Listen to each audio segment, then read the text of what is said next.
Et nous retrouvons à présent la rubrique de Johanna Afriat qui nous parle de la polémique autour d'Amal Clooney. Bonjour Johanna. Bonjour. Vous vous souvenez comme on s'est réjoui quand George Clooney a enfin trouvé l'amour? L'acteur aux multiples conquêtes avait enfin trouvé la perle rare. Belle, brillante, avocate engagée sur tous les fronts au nom des droits de l'homme. Et libano-britannique en plus, rien à voir avec ces américaines superficielles. En voyant le CV d'Amal, on comprenait que l'acteur ait mis tant de temps pour la rencontrer. Une femme comme ça, forcément, ça ne se trouve pas sous la semelle d'une chaussure. Au fil des ans, on s'est réjoui de chacune des apparitions publiques du couple tellement glamour. On a admiré leurs engagements, lui en faveur du Soudan ou du Darfour, elle aux côtés des femmes yézidis ou des victimes du génocide arménien. Avec eux, Hollywood franchissait un nouveau cran dans l'humanisme. George et Amal ne se contentaient pas de déambuler en paillettes, leur argent et leur notoriété n'étaient que des outils mis au service de causes bien plus grandes qu'eux. C'est sûr, ils allaient contribuer à changer durablement le monde. Tout ça, c'était avant. Parce qu'aujourd'hui, en Israël, on a franchement la gueule de bois. Et oui, que voulez-vous, entre-temps, Amal s'est, disons, égarée, et le mot est faible.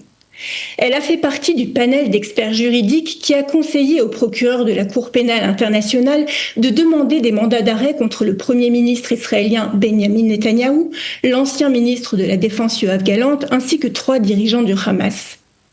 Elle a fait un prix de gros, mettant au banc de l'humanité les responsables d'un pays qui se défend pour sa survie et renvoyant dos à dos dirigeants israéliens et leaders du Hamas. Rappelons à toute fin utile que la mère de l'avocate libano-britannique est une musulmane sunnite aux origines palestino-jordaniennes, connue pour avoir été amie avec Yasser Arafat. La démarche d'Amal Clooney renvoie à cette réalité des droits de l'homme à géométrie variable. Le droit de vivre en paix et en sécurité pour tout le monde, oui, sauf pour les Israéliens. Ce zèle pourrait d'ailleurs se retourner contre elle. Amal Clooney pourrait en effet se voir imposer des sanctions par l'administration Trump pour son application dans l'émission des fameux mandats d'arrêt. On n'emmène désormais pas large chez les Clooney et George aux abois fait tout pour activer ses contacts à la Maison-Blanche et épargner son épouse. Mais ce n'est pas tout. La séquence d'une émission qui a refait surface cette semaine remet Amal au centre d'une polémique. On y voit George, invité d'un talk-show, raconter une anecdote édifiante sur ses débuts avec l'avocate. J'ai appelé Amal un jour, dit-il, pour lui proposer qu'on se voie à Londres, mais elle m'a répondu que c'était impossible. Elle travaillait en Égypte avec les frères musulmans pour rédiger une constitution. La séquence exhumée par les médias arabes a fait l'effet d'une petite bombe. Et pour cause. S'il y a encore un an, un George Clooney pouvait raconter en passant et sur un ton badin ce genre de petite anecdote, les vents ont depuis largement tourné. Depuis précisément que Donald Trump a décidé d'appeler un chat. Le mois dernier, il a ainsi annoncé que les frères musulmans étaient désormais considérés comme une organisation terroriste par les États-Unis. Boker Tov Eliaou, comme on dit chez nous. Mais qu'était donc allé faire Amal Clooney dans cette galère? On rembobine, petit saut dans le passé. Dans le sillage de la Tunisie, l'Égypte est gagnée par le printemps arabe en 2011. Forcé à la démission, Moubarak quitte le pouvoir, laissant la voie ouverte aux frères musulmans qui remportent haut la main les élections législatives. L'année suivante, le mouvement présente son candidat à la présidentielle. Victoire éclatante là aussi, Mohamed Morsi devient le premier président élu démocratiquement et le premier président civil du pays. C'est le retour aux affaires des frères musulmans après 85 ans de mise à l'écart.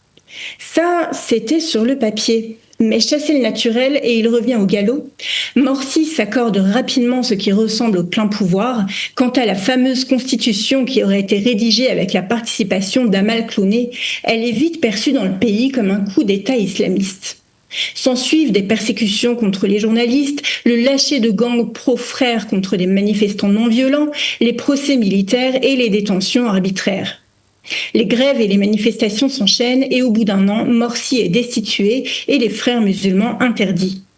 Question, comment une avocate spécialisée des droits humains comme Amal Clooney a-t-elle pu décemment s'asseoir aux côtés des frères musulmans dont le Hamas est directement issu et qu'il finance généreusement? Pensait-elle vraiment promouvoir les droits de l'homme dans une constitution rédigée sous la houlette de ce mouvement islamiste dont les tentacules idéologiques empoisonnent le monde musulman et le monde occidental depuis des décennies? Rappelons la doctrine des frères musulmans promis par leur fondateur Hassan al-Banna. C'est la nature de l'islam de dominer, d'imposer sa loi à toutes les nations et d'étendre son pouvoir à la planète entière. Allah est notre objectif, le prophète est notre chef, le Coran est notre loi, le djihad est notre voie.